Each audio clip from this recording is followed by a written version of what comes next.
രണ്ടാം പിണറായി സർക്കാരിലെ ബാർ കോഴ കേസിൽ സർക്കാർ ഉന്നതർക്ക് വേണ്ടി കോഴ പിരിക്കണമെന്നാവശ്യപ്പെട്ട് അനിമോൾ പ്രതിയാകും. ക്രൈംബ്രാഞ്ചിന് സർക്കാരിന് സമർപ്പിച്ച റിപ്പോർട്ടിലാണ് അനിമോനെ പ്രതിയാക്കിയത്. അങ്ങനെ കോഴ പിരിച്ച പിണറായി, മന്ത്രി, പൂങ്കാവന്മാരും വിശുദ്ധരായി. പ്രതിയായെന്ന് ചുരുക്കം. മദ്യനയം മാറ്റാൻ ബാർ ഉടമകൾ ആർക്കും കോഴ നൽകിയിട്ടില്ലെന്ന് ക്രൈംബ്രാഞ്ച് കണ്ടെത്തി. പണം പിരിച്ചത് തലസ്ഥാനത്ത് അസോസിയേഷന്റെ പുതിയ കെട്ടിടം വാങ്ങാനെന്ന ബാർ ഉടമകളുടെ വിശദീകരണം ശരിവെച്ചാണ് ക്രൈംബ്രാഞ്ചിന്റെ റിപ്പോർട്ട്. മദ്യനയം മാറ്റാൻ കോഴ പിരിക്കണമെന്ന ബാർ ഉടമ അനിമോന്റെ ശബ്ദരേഖ തെറ്റിദ്ധാരണ മൂലമാണെന്ന് ക്രൈംബ്രാഞ്ച് കണ്ടെത്തി. അനിമോന്റെ വീഡിയോ വലിയ വിവാദങ്ങൾക്കും ആരോപണങ്ങൾക്കും ഇടയാക്കിയെങ്കിലും രണ്ടാം ബാർ കോഴ വിവാദത്തിൽ കോഴയില്ലെന്ന് കണ്ടെത്തിയ അന്വേഷണ റിപ്പോർട്ട് ക്രൈംബ്രാഞ്ച് നൽകി. സർക്കാരിനും ബാർ ഉടമകൾക്കും ആശ്വാസകരമായ കണ്ടെത്തലാണ് അന്വേഷണ സംഘത്തിന്റേത്.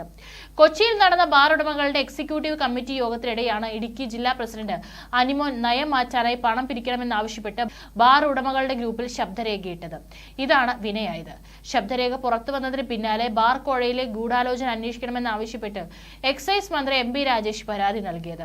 തലസ്ഥാനത്ത് പുതിയ ആസ്ഥാന മന്ദിരം വാങ്ങാനാണ് പണപ്പിരിവ് എന്നായിരുന്നു അസോസിയേഷൻ നേതൃത്വത്തിന്റെ വിശദീകരണം. പിന്നാലെ അനിമോന് മലക്കം മറിഞ്ഞു. ഇതേ കണ്ടെത്തലാണ് ക്രൈംബ്രാഞ്ച് നടത്തിയിരിക്കുന്നത്. ശബ്ദ സന്ദേശം അയച്ച അനിമോൻ ശബ്ദം തന്റേതല്ലെന്നും നിഷേധിച്ചില്ല. കെട്ടിട നിർമ്മാണത്തിന് പണം പിരിക്കുന്നതിൽ ഇടുക്കി ജില്ല വീഴ്ച വരുത്തിയെന്ന് സംസ്ഥാന എക്സിക്യൂട്ടീവ് വിമർശനം ഉയർന്നപ്പോൾ ഉണ്ടായ ദേഷ്യത്തിലിട്ടതാണെന്നാണ് അനിമോൻ ക്രൈംബ്രാഞ്ചിന് നൽകിയ മൊഴി. മദ്യലഹരിയിലായിരുന്നുവെന്നും പറഞ്ഞു. ശബ്ദരേഖ പുറത്തുപോയതിന് പിന്നാലെ ഗ്രൂപ്പിൽ നിന്നും അനിമോൻ ശബ്ദരേഖ ഡിലീറ്റ് ചെയ്തിരുന്നു. ഗ്രൂപ്പും ഇല്ലാതാക്കി. അതിനാൽ ചോർച്ച എവിടെ നിന്നുമാണെന്ന് കണ്ടെത്തണമെങ്കിൽ ഗ്രൂപ്പിലുള്ള എല്ലാവരുടെയും ഫോണുകളും ശാസ്ത്രീയ പരിശോധന നടത്തേണ്ടി വരുമെന്നാണ് ക്രൈംബ്രാഞ്ച് പറയുന്നത്.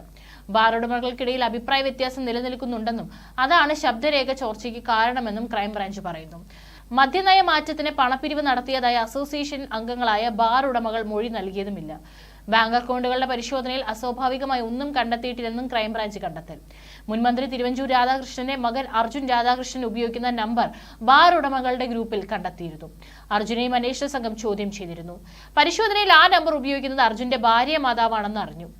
ഭാര്യാപിതാവിന്റെ പേരിലുണ്ടായ ബാർ ലൈസൻസ് പിതാവിന്റെ മരണശേഷം അമ്മയ്ക്ക് കൈമാറുകയായിരുന്നു.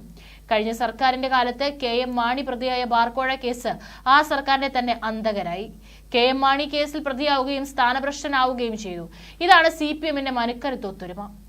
ഡ്രൈഡേ ഒഴിവാക്കൽ, ബാർ ഉടമകളുടെ സമയം കൂട്ടലടക്കം ബാർ ഉടമകളുടെ ആവശ്യങ്ങൾ പരിഗണിച്ചുള്ള പുതിയ മദ്യനയത്തിന് തിരക്കിട്ട ചർച്ചകൾ നടക്കുന്നതിനിടെയാണ് പണം ആവശ്യപ്പെടുന്ന ശബ്ദ സന്ദേശം പുറത്തു വന്നത്. ശബ്ദ സന്ദേശം പുറത്തു വന്നതിന്റെ തലേന്നാണ് IT പാർക്കുകളിൽ ബാർ തുറക്കുമെന്ന വാർത്തയും പുറത്തറിഞ്ഞത്. പണം കൊടുക്കാതെ ആരും നമ്മളെ സഹായിക്കില്ല. 2.5 ലക്ഷം രൂപ വെച്ച് കൊടുക്കാൻ പറ്റുന്നവർ നൽകുക. തെരഞ്ഞെടുപ്പ് കഴിഞ്ഞാൽ പുതിയ മദ്യനയം വരും. അതിൽ ഡ്രൈഡേ എടുത്തു കളയും. അങ്ങനെ പല മാറ്റങ്ങളും ഉണ്ടാകും. അത് ചെയ്തു തരാൻ കൊടുക്കേണ്ടത് കൊടുക്കണം.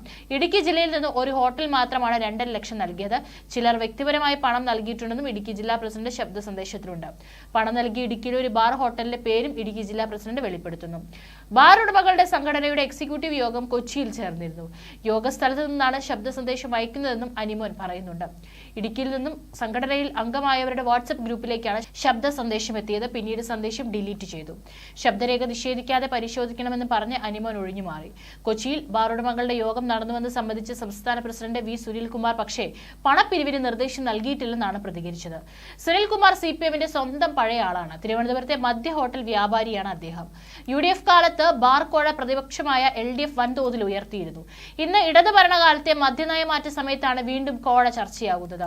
ബാർ ഉടമകളിൽ നിന്ന് 25 കോടി രൂപയുടെ വമ്പൻ അഴിമതി നടത്തിയാണ് പുതിയ മദ്യനയം നടപ്പിലാക്കുന്നതെന്നുമാണ് ആക്ഷേപം. സംസ്ഥാനത്തെ 900 ബാറുകളിൽ നിന്ന് 2.5 ലക്ഷം രൂപ വെച്ചാണ് ഇപ്പോൾ പിരിക്കുന്നതെന്നും പ്രതിപക്ഷം പറയുന്നു. തെരഞ്ഞെടുപ്പിന് മുൻപ് വലിയൊരു തുക സമാഹരിച്ചതായി കേൾക്കുന്നു. അനിമോന്റെ ഫോൺ സന്ദേശം പുറത്തു വന്നയുടൻ തന്നെ CPM സംസ്ഥാന തലത്തിൽ തന്നെ ഇടപെടലുണ്ടായി. എത്രയും വേഗം പ്രസ്താവന നിഷേധിച്ച് ഇയാളെ പുറത്താക്കാൻ CPM നിർദ്ദേശിച്ചു. CPM പറയുന്നതനുസരിച്ച് പ്രവർത്തിക്കുന്നയാളാണ് സുനിൽകുമാർ. സർക്കാരിൽ നിന്ന് നിർലോഭമായ പിന്തുണ ലഭിക്കുന്നുമുണ്ട്. സാധാരണഗതിയിൽ മദ്യമുതലാളിമാർ എക്സൈസ് മന്ത്രിയെ കാണാറില്ല. പിണറായി മന്ത്രിസഭയിൽ പിണറായി അല്ലാതെ മറ്റാരെയും കണ്ടിട്ടില്ലെന്ന കാര്യമില്ലെന്ന് അവർക്കറിയാം. IT പാർക്കുകളിൽ മദ്യവിൽപ്പനയ്ക്ക് സാധ്യത ഉറപ്പിച്ചതോടെയാണ് പിരിവ് ഊർജിതമായത്. പ്രതിപക്ഷ MLA മാരുടെ എതിർപ്പ് അവഗണിച്ച IT പാർക്കുകളിൽ മദ്യശാല അനുവദിക്കാനുള്ള നിർദ്ദേശങ്ങൾക്ക് നിയമസഭാ സമിതി അംഗീകാരം നൽകിയിരുന്നു. IT പാർക്കുകളിൽ മദ്യം വിൽക്കാൻ ബാർ ഉടമകൾക്ക് അവസരം കിട്ടുന്ന രീതിയിലാണ് ചട്ടഭേദഗതി. IT പാർക്കുകൾക്ക് FL4C ലൈസൻസ് നൽകും.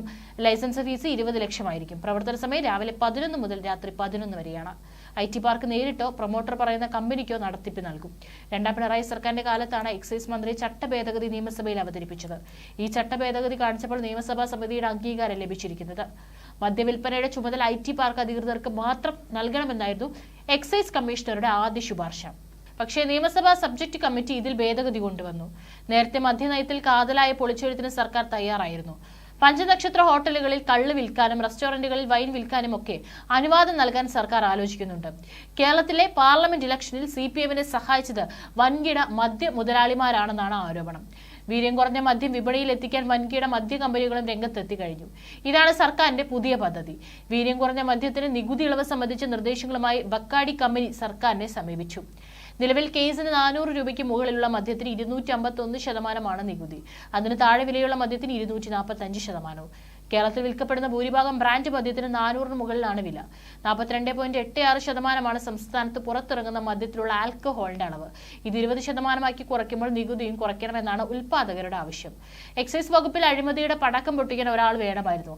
അതിന് ഷംസീറോ MV ഗോവിന്ദിന് കഴിയില്ല. പകരം പ്രതികരിക്കാത്ത MP രാജേഷിന് മാത്രമേ കഴിയൂ. ഇന്ന് സംസ്ഥാനത്ത് ഏറ്റവും അധികം അഴിമതി നടക്കുന്ന വകുപ്പായി എക്സൈസ് മാറിയിരിക്കുന്നുവെന്നാണ് ആരോപണം. മന്ത്രി MP രാജേഷിനെ നോക്കുകുത്തിയാക്കിക്കൊണ്ടാണ് മുഖ്യമന്ത്രിയുടെ നീക്കമെന്നും ആരോപണമുണ്ട്. രണ്ടാം പിണറായി സർക്കാർ അധികാരത്തിൽ വന്ന ശേഷം 78 ബാറുകൾക്കാണ് പുതിയ ലൈസൻസ് നൽകിയത്.